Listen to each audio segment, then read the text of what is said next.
আমার নন্দের ছেলে আমাদের সাথে আমাদের বাড়িতেই থাকত। সে সবসময় আমাকে লুকিয়ে লুকিয়ে দেখত। একদিন আমি জামা কাপড় পাল্টাছিলাম। হঠাৎ আমি দেখতে পেলাম যে আমার নন্দের ছেলে আমাকে আড়াল থেকে দেখছে। আমি তাকে ধরে খুব মারি। সবার সামনে তাকে মেরে বাড়ি থেকে বের করে দিই। একদিন আমি বাজার থেকে ফিরে এসে আমার মেয়ের ঘরে যাই। আর সেখানে গিয়ে আমি যা দেখি তা দেখে আমার হুঁশ উড়ে যায়। কারণ আমার মেয়ের সাথে ববিতা কাজ করার সময় একটু চোখ কান খোলা রাখবে। সবসময় তাড়াহুড়ো করে কাজ করো তুমি। আমার শাশুড়ির গলার আওয়াজ শুনে আমি তাড়াতাড়ি কড়াইয়ের তেলে পেঁয়াজ ঢেলে বাইরে বেরিয়ে আসি। কে জানে আমি আবার কি ভুল করে ফেলেছি।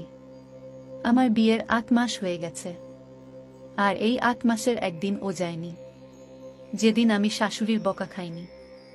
আমার শাশুড়ি এক হাতে ঝাড়ু নিয়ে টিনের বাক্স কাছে দাঁড়িয়েছিলেন, যেটা দেওয়ালের সাথে লাগা ছিল। টিনের বাক্সের পেছন থেকে ঝাড়ু দিয়ে জোর করে ধুলো বের করার চেষ্টা করছিলেন। এটা ওনার রোজ দিনের কাজ। ঘরের কোনায় কোনায় গিয়ে আমার কাজের খুঁত বের করা। আমার স্বামী সবুজের আসার সময় হয়ে গেছে। সে যদি এসে তার মায়ের হাতে ঝাড়ু দেখে, তাহলে আমার কপালে দুঃখ আছে। আমি এগিয়ে গিয়ে মাকে বলি, ঝাড়ুটা আমাকে দিন মা, আমি ধুলো বের করছি। শাশুড়ি মা মুখটা বেজার করে আমার হাতে ঝাড়ুটা ধরিয়ে দেন আর বলেন, যখন আমার মেয়ে ঘর পরিষ্কার করত তখন পুরো বাড়ি চকচক করত। সে শ্বশুর বাড়ি চলে যাওয়ার পর থেকে বাড়ির চমকটাই নষ্ট হয়ে গেছে। উনার কথা শুনে আমার খারাপ লাগে। আমি সারাদিন ধরে বাড়ির কাজ করতাম, কিন্তু কিছুতেই উনার মেয়ের মতন কাজ করতে পারতাম না। অনেক কষ্টে আমি কোণা থেকে না দেখতে পাওয়া ধুলো বের করে যখন রান্নাঘরে যাই, তখন দেখি সব পেঁয়াজ পুড়ে কালো হয়ে গেছে। আমি বুঝতে পারছিলাম না আমি কি করব। বাড়িতে আর পেঁয়াজ নেই, আর বিকেলে আমার ননদ আসবে তার স্বামীর সাথে। আমি শাশুড়িকে কিছু না বলে চটপট ঘরে গিয়ে সবুজকে ফোন করে বলি সে যেন ফেরার সময় পেঁয়াজ কিনে নিয়ে আসে। এটা শুনে সবুজ একটু রেগে যায় আর বলে, তোমার সব কাজ শেষ মুহূর্তে কেন মনে পড়ে? কিন্তু যখন আমি তাকে অনেক অনুরোধ করি, তখন সে রাজি হয়ে যায় আর ফেরার সময় পেঁয়াজ কিনে নিয়ে আসে। তার আগে আমি লুকিয়ে লুকিয়ে পোড়া পেঁয়াজগুলো ওখান থেকে সরিয়ে দিই। আমার নন্দের আসার আগেই আমি বিরিয়ানি বানিয়ে ফেলি। আমার নন্দের বিয়ে আমার সাথেই একসময় হয়েছিল। সে শ্বশুর বাড়ি চলে গেলেও তার সুস্মৃতি এই বাড়িতে রেখে গিয়েছিল। উঠতে বসতে আমার শাশুড়ি তার মেয়ের কথা বলতেন। আমি খুব যত্ন করে ডাইনিং টেবিলে খাবার সাজাই। আমরা সবাই যখন খেতে বসি, তখন আমার স্বামী আমার বিরিয়ানির খুব প্রশংসা করে, কিন্তু আমার শাশুড়ি আমার সব আনন্দে জল ঢেলে দেন। তিনি বলেন, কিন্তু আমার মেয়ের হাতের বিরিয়ানির রংটাও কত সুন্দর হতো। এটা শুনে আমার সারা দিনের খাটুনি মাটি হয়ে গেল। আমার পেটটাও একদম ভরে গেল, আর কোনো খিদে রইল না। আমি সবার এত বাসন তুলে সেগুলো রান্নাঘরে মাস্কে নিয়ে যাই। আমার চোখে পানি চলে আসে। আমার বাপের বাড়ির কথা মনে পড়ে যায়। ওখানে বাবা আমার সব কাজের প্রশংসা করত। আমার রান্না করা খাবার তো সবাই চেটে পুটে খেত, আর এখানে হাজার চেষ্টা করা সত্ত্বেও কারোর আমার কাজ পছন্দ হয়ে ওঠে না। আমার স্বামী আর শাশুড়ি সারাদিন আমার নন্দের নাম করত। আমার ননদ তাদের প্রাণ ছিল। আমার শাশুড়ির ভাইয়ের ছেলের বিয়ে ছিল, আর তার জন্য আমি জামা কাপড় খুঁজছিলাম। তখন আমার শাশুড়ি আমার ঘরে এসে বলেন, বৌমা, আজ তুমি শাড়ি পরে যেও, কারণ আমার মেয়েও শাড়ি পরে। এটা শুনে আমি চিন্তায় পড়ে যাই। আমি শাড়ি সামলাতে পারি না, কিন্তু আমি এটা বুঝতে পারছি না যে আমার ননদ শাড়ি পরছে বলে আমাকেও কেন শাড়ি পরতে হবে। সবুজ অফিস থেকে ফিরে আমার গোমরা মুখ দেখে জিজ্ঞেস করে, কি হয়েছে তোমার? আমি বলি, মা আমাকে শাড়ি পরতে বলেছেন। আমার শাড়ি পরতে ভালো লাগে না। হাজার চেষ্টা করে পুরো শরীর ঢাকা সত্ত্বেও আমার মনে হয় যে আমার চেহারাটা পুরো ঢাকা পড়ে না। সবুজ এসে বলে, তুমি শাড়ি পরো না, শাড়ি শুধু আমার বোনকেই মানায়। এটা শুনে আমার খুব রাগ হয়।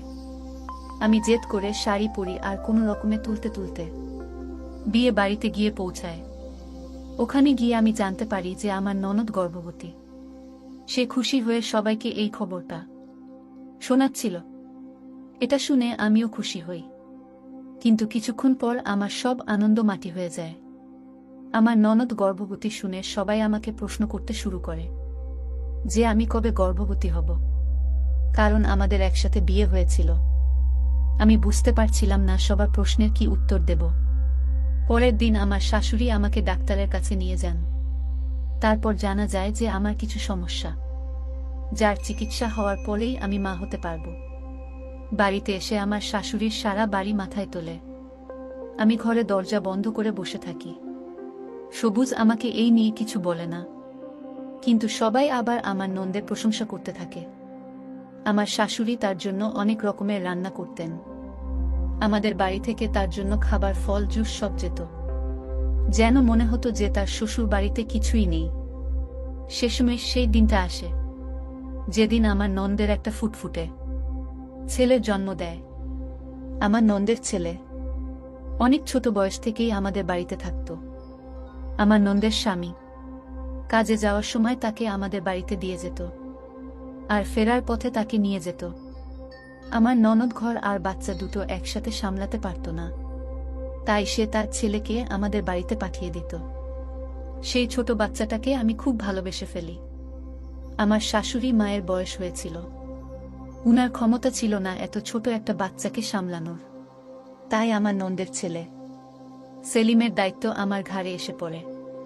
কিছুদিন পর আবার শুভ্র আসে যে আমার ননদ আবার মা হতে চলেছে। তারপর সে সেলিমকে পুরোপুরি আমার উপর ছেড়ে দেয়। আমিও সেলিমকে নিজের সন্তানের মতন বড় করতে থাকি। আমার নিজের কোনো সন্তান ছিল না, তাই আমি সেলিমকে নিজের সন্তান ভাবতাম। আমার ননদ সেলিমকে আর বাড়ি ফিরিয়ে নিয়ে যাওয়ার কথা বলে না, আর সে বরাবরের মতন আমাদের বাড়িতেই থেকে যায়। আমার সেলিমের প্রতি ভালোবাসা দেখে স্রষ্টার আমার উপর কৃত হয়।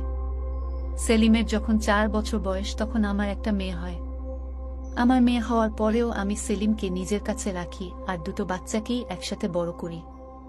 আমার নন্দের একের পর এক করে মোট 5টা বাচ্চা হয়, তাই তার সেলিমকে নিয়ে আর কোনো চিন্তা ছিল না। আমার শাশুড়ি সেলিমকে ছাড়া এক মুহূর্ত থাকতে পারতেন না, তাই সে আমাদের বাড়িতেই বড় হয়। দেখতে দেখতে অনেকগুলো বছর কেটে যায়। আমার মেয়ের রেশমার বয়স এখন 15 বছর, আর সেলিমের বয়স 19 বছর। আমার এখনো মনে হয় যে আমি কালকেই বিয়ে করে এই বাড়িতে এসেছি। আমার শাশুড়ি মায়ের বয়স হয়েছে, উনি আজকাল ঘর থেকে খুব একটা বের হন না। আমাদের দিনকাল ভালোই কাটছিল। একদিন আমি খাটে বসে চা খাচ্ছিলাম আর রেশমা আমার পাশে বসে বই পড়ছিল। আমি তাকে জিজ্ঞেস করি, কি ব্যাপার রেশমা, আজকাল তোর সেলিম দাদা তোকে পড়াশোনায় সাহায্য করে না? রেশমা মাথা নাড়ে আর বলে, আজকাল আমার সেলিম দাদার ব্যবহার ভালো লাগে না। ও কেমন বদলে গেছে, তাই ওর সাথে কথা বলতে আর তেমন ইচ্ছে করে না। ওর সাহায্যের আমার কোনো প্রয়োজন নেই, আমি নিজেই পড়ে নেব। এটা শুনে আমার হাসি পায়। ভাই বোনের মধ্যে এরকম ঝগড়া তো হয়েই থাকে, কিন্তু আমি দিন দিন লক্ষ্য করি যে তাদের মধ্যে দূরত্ব বাড়তেই আছে। আগে ওরা সবসময় একসাথে থাকত, কিন্তু আজকাল সেলিম যেখানে থাকে সেখানে রেশমা যেতেও চায় না। আমি রেশমাকে অনেক বোঝানোর চেষ্টা করি, কিন্তু সে বলে, মা তুমি সেলিম দাদাকে ভালোভাবে জানো না, ও এখন অনেক পাল্টে গেছে। আমি রেশমাকে তার মতো ছেড়ে দিই আর ভাবি যে পরে ওকে আমি বুঝিয়ে বলবো। আজকাল প্রায় সে আমার কাছে সেলিমের নামে নালিশ করে, কিন্তু আমি সেলিমের বদলে তাকে বোঝাই, কারণ আমার সেলিমের প্রতি বিশ্বাস ছিল। সে আমার চোখের সামনে বড় হয়েছে। আমি আর আমার শাশুড়ি মা তাকে বড় করে তুলেছি। আমাদের শিক্ষায় সে বড় হয়েছে, তাই সে কখনোই খারাপ হতে পারে না, এটা আমার বিশ্বাস ছিল। কিন্তু এই কয়েকদিন আমিও সেলিমের মধ্যে একটা পার্থক্য লক্ষ্য করছি। ও সারাদিন আমার উপর নজর রাখত। সেলিম আমার ছেলের মতো ঠিকই, কিন্তু সে আমার স্বামী নন্দের ছেলে, তাই আমি ওর সামনে ঘোমটা দিয়ে থাকতাম। ও যখন কলেজ থেকে ফিরত তখন রান্না ঘরের বাইরে বসে আমাকে কাজ করতে দেখত। ওর নজরটা আমার ভালো লাগে না। আমার তখন মনে হয় যে রেশমা হয়তো ঠিকই বলছে, সেলিম বড় হয়ে গেছে, তাই হয়তো রেশমা ওর থেকে দূরে থাকতে চায়। একদিন আমি সবুজকে বলি, আমাদের এখন সেলিমকে তার মায়ের কাছে পাঠিয়ে দেওয়া উচিত। একটা কম বয়সী ছেলেকে আমাদের বাড়িতে রাখা ঠিক নয়। এটা শুনে সবুজ অবাক হয়ে যায় আর বলে, হঠাৎ তোমার মাথায় এমন একটা খেয়াল এলো কেন? সেলিম তো ছোটবেলা থেকেই এখানেই বড় হয়েছে। আমার বোন তো ওর দিকে ফিরেও তাকায়নি। তাহলে এখন আমি তাকে আমার বোনের কাছে কেন ফেরত পাঠাবো? তুমি কি ভুলে গেছ যখন রেশমা হয়নি তখন সেলিম আমাদের একমাত্র সন্তান ছিল? তার তো কথা শুনে আমি চুপ হয়ে যাই। এই কথাটা একদম সঠিক যে আমার মেয়ে হওয়ার আগে পর্যন্ত আমি সেলিমকে কোলে নিয়ে নিজের মা হওয়ার শখ মেটাতাম। কিন্তু আজকাল সেলিমকে নিয়ে আমার খুব ভয় হয়। ওই যে কথায় বলে না, নিজের রক্ত সব সময় নিজেরই রক্ত হয়। আর সেলিম আমার নিজের ছেলে নয়। তখন গরমকাল ছিল। দুপুরে খুব চড়া রোদ উঠেছিল। ছেলে মেয়েরা সব কলেজ থেকে ফিরে এসে যে যার মতো নিজের ঘরে চলে গেছিল। আমি ছাদে কাপড় কাচতে যাই আর সব কাপড় কেচে যখন আমি নিচে নেমে আসি তখন আমার গা পুরো ঘামে ভিজে গেছিল। আমি ভাবি যে রাতের খাবার বানানোর আগে আমি কাপড়টা বদলে ফেলি। আমি ঘরে গিয়ে কাপড় বদলাতে শুরু করি। হঠাৎ আমার মনে হয় যে কেউ আমাকে দেখছে। আমি পেছনে ঘুরে দেখতেই ঘরের জানালাটা বন্ধ হয়ে যায়। আমি হতবাক হয়ে তাকিয়ে থাকি জানালাটা খুলে। কেউ একটা আমাকে কাপড় বদলাতে দেখছিল। ওই জানালাটা আমাদের আম বাগানের পাশেই। তাড়াহুড়োতে আমি জানালাটা বন্ধ করতে ভুলে গেছিলাম। আমি দূরে আম বাগানের দিকে যাই। আমি দেখতে চাই কে আমাকে কাপড় বদলানোর সময় দেখছিল। বাড়িতে তখন সেলিম, রেশমা আর আমার শাশুড়ি মা ছাড়া আর কেউ ছিল না। আর সবুজ তখনও বাড়ি ফিরেনি। আমি বাগানে গিয়ে দেখি সেলিম আমার জানালার কাছে দাঁড়িয়ে আছে। তখন আমি চোখে অন্ধকার দেখছিলাম। আমার বিশ্বাস হচ্ছিল না যে যেই ছেলেটাকে আমি ছোটবেলা থেকে কোলে পিঠা করে বড় করেছি সে এতটা নিচে নামতে পারে কি করে। সে আমাকে জামা কাপড় বদলানোর সময় লুকিয়ে লুকিয়ে দেখছিল। আমাকে দেখে সেলিম চমকে উঠে আর ওখান থেকে চলে যাওয়ার চেষ্টা করে। তখনই আমি ওকে ধরে মারতে শুরু করি। আর আমি ওকে মারতে মারতে ঘরের ভিতরে নিয়ে আসি। সবুজ তখন অফিস থেকে বাড়ি ফিরে এসেছিল। বাড়িতে ঝামেলা দেখে সে হতবাক হয়ে যায়। আমি সেলিমকে নিয়ে গিয়ে সবুজের পায়ের কাছে ধাক্কা মেরে ফেলে দিই। আর সবুজকে বলি, জিজ্ঞেস করো তোমার আদরের বোনের ছেলেকে সে আমার ঘরের জানালার বাইরে কি করছিল। সবুজ বলে, ববিতা তুমি শান্ত হও, এত চেঁচামেচি করার কি আছে? আমি রেগে বলি, তোমার বোনের ছেলে তো আজ তার সব সীমা ছাড়িয়ে গেছে। সে অনেকদিন ধরে আমাকে খারাপ নজরে দেখছিল। আজ সে আমার জানালা দিয়ে উঁকি মারছিল, কারণ সে জানত যে আমি ছাদ থেকে কাপড় কেচে নিচে এসেছি। আর এখন আমি কাপড় পাল্টাতে ঘরে যাব। তখন আমার শাশুড়ি মা ঘর থেকে বেরিয়ে এসেছিলেন। আমার কথা শুনে সবাই হতবাক হয়ে যায়। সবুজ বলে, কবিতা তুমি যা বলছো ভেবে চিনতে বলছো তো? আমি বলি, তুমি তোমার ভাগিনাকে জিজ্ঞেস করো না। সবুজ সেলিমের দিকে তাকায়, কিন্তু সেলিম চুপচাপ অপরাধীর মতো মাথা নিচু করে দাঁড়িয়েছিল। আমি সেলিমকে বাড়ি থেকে বের করে দেই। সে আমার নন্দের বাড়িতে ফিরে যায়। আমার শাশুড়ি মা তো বিশ্বাসই করতে পারছিলেন না যে সেলিম এমনটা করতে পারে। আমি বা শাশুড়ি মাকেও তো তাকে এমন শিক্ষা দিইনি। তাহলে এমনটা কি করে হলো? আমারও এটা বিশ্বাস করতে কষ্ট হচ্ছিল, কিন্তু আমি সবটা নিজের চোখে দেখেছিলাম, তাই আমার আর কোনো সন্দেহ ছিল না। আমি পরিবারের সকলকে সেলিমের এই নোংরা কাজের ব্যাপারে বলে দিই। এতে সবাই সেলিম আর আমার নন্দের নামে ছিটছিট করে। এই ঘটনাটার পর প্রায় 7 দিন কেটে গেছে। এই 7 দিন আমার শাশুড়ি মা একবারও তার ঘর থেকে বেরোয়নি। সবুজ তো আমার সাথে বেশি কথা বলে না। আমিও চুপচাপ ছিলাম। রেশমা সারাদিন নিজের ঘরেই থাকত। আমার তো এখন ভয় হতে থাকে যে যদি সেলিম রেশমার সাথে খারাপ কিছু করত, তখন আমরা লোকের কাছে কি করে মুখ দেখাতাম।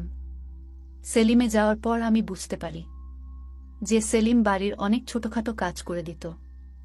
ও চলে যাওয়ার পর সেই সব কাজ আমার ঘাড়ে এসে পড়ে। আমাকে রোজ বাজারে যেতে হতো।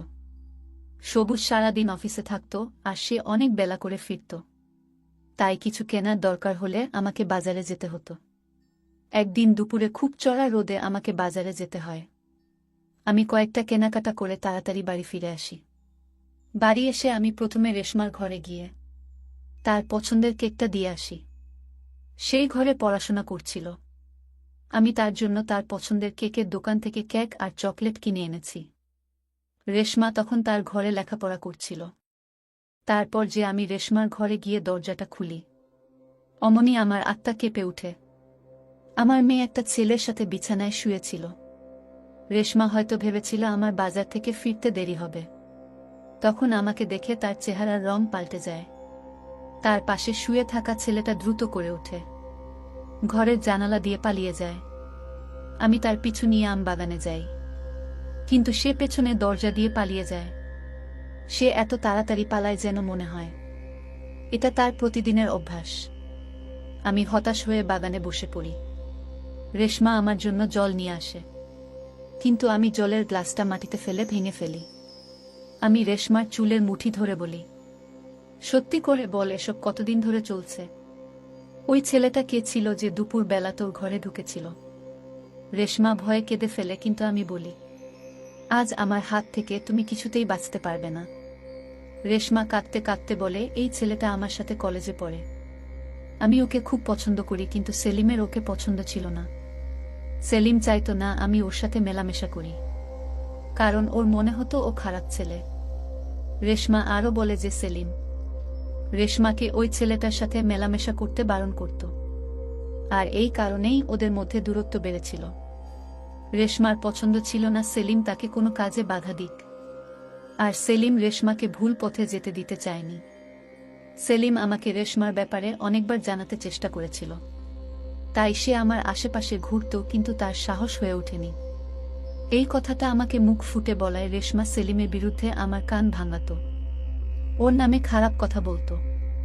তাই আমি সেলিমের নজরের খারাপ অর্থ বের করেছিলাম, কিন্তু সেলিম আসলে আমাকে রেশমার ব্যাপারে বলতে চেয়েছিল। সেদিনও যখন আমি জামা কাপড় পাল্টাছিলাম, তখন ওই ছেলেটা রেশমার সাথে দেখা করে বাগানের পিছনে দরজা দিয়ে পালাচ্ছিল। তার নজর যখন আমার জানালার দিকে পড়ে, তখন সে সেখানে এসে আমার ঘরের জানালা দিয়ে উঁকি মারে। সে লুকিয়ে লুকিয়ে আমাকে দেখছিল। আমি যখন বাগানে গিয়ে পৌঁছাই, তখন ওই ছেলেটা পেছনে দরজা দিয়ে পালিয়ে গেছিল। সেলিম বুঝতে পেরেছিল যে সে বাগানে আছে, তাই সে তাকে ধরার জন্য বাগানে গেছিল। আমি যখন বাগানে যাই, তখন আমি সেখানে সেলিমকে দেখতে পাই, আর আমার মনে হয় যে সেলিম আমার ঘরের জানালা দিয়ে উঁকি মারছিল। কিন্তু আসলে সেটা সেলিম ছিল না, সেটা ছিল রেশমার প্রেমিক সবুজ। আর আমার শাশুড়ি মা যখন সেলিমকে প্রশ্ন করে, তখন সে কোনো কথা বলে না, কারণ সে রেশমার সম্মান বাঁচাতে চেয়েছিল। এটা যদি জানাজানি হতো যে রেশমা তা নিজের বাড়িতে তার প্রেমিকের সাথে দেখা করে, তাহলে সবাই ছিছি করত। আমার শাশুড়ি মা সবাইকে বলে বেড়াতো যে আমি আমার মেয়েকে শিক্ষা দিতে পারিনি। সেলিম চায়নি আমার দিকে কেউ আঙুল তুলুক, তাই সে সব দোষ নিজের ঘাড়ে নিয়ে নিয়েছিল। রেশমার সবটা জেনেও চুপ করেছিল, সে কাউকে সত্যিটা বলেনি। রেশমার কথা শুনে আমার হুঁশ উড়ে যায়। আমি না জেনে অনেক বড় ভুল করে ফেলেছি। আমি যাকে দোষী ভেবেছিলাম, সে আসলে আমার বাড়ির সম্মানের কথা ভেবে এত কিছু সহ্য করেছে। আমাকে এখন যে করেই হোক ভুলটা শুধরে নিতে হবে। আমি তখনই আমার ননদের বাড়িতে চলে যাই। সেখানে গিয়ে সেলিমের কাছে হাত জোড় করে ক্ষমা চাই। সেলিম আমাকে জড়িয়ে ধরে বলে, মামি, তোমার ক্ষমা চাওয়ার কোনো প্রয়োজন নেই। আমি তোমাকে খুব ভালোবাসি, তোমার জন্য আমি সবকিছু করতে পারি। আজ সেলিম প্রমাণ করে দিল যে ভালোবাসার সম্পর্ক রক্তের সম্পর্কের থেকে অনেক বড় হয়। আমি বাড়ি ফিরে সবুজ আর আমার শাশুড়ি মাকে সবটা খুলে বলি। আমি সেলিমের সাথে অন্যায় করেছি, তাই তারা আমাকে যে শাস্তি দেবে আমি মাথা পেতে নেব। কিন্তু সবাই আমাকে ক্ষমা করে দেয়। এখন আমাকে আর সবুজকে রেশমার ভুল পথে যাওয়া থেকে আটকাতে হবে, নইলে হয়তো সামনে অপমান আর বড় কোনো বিপদের আশঙ্কা হতে পারে। তো বন্ধুরা, আজকে এই পর্যন্তই। গল্পটি ভালো লাগলে লাইক, কমেন্ট, সাবস্ক্রাইব করে সাথেই থাকুন।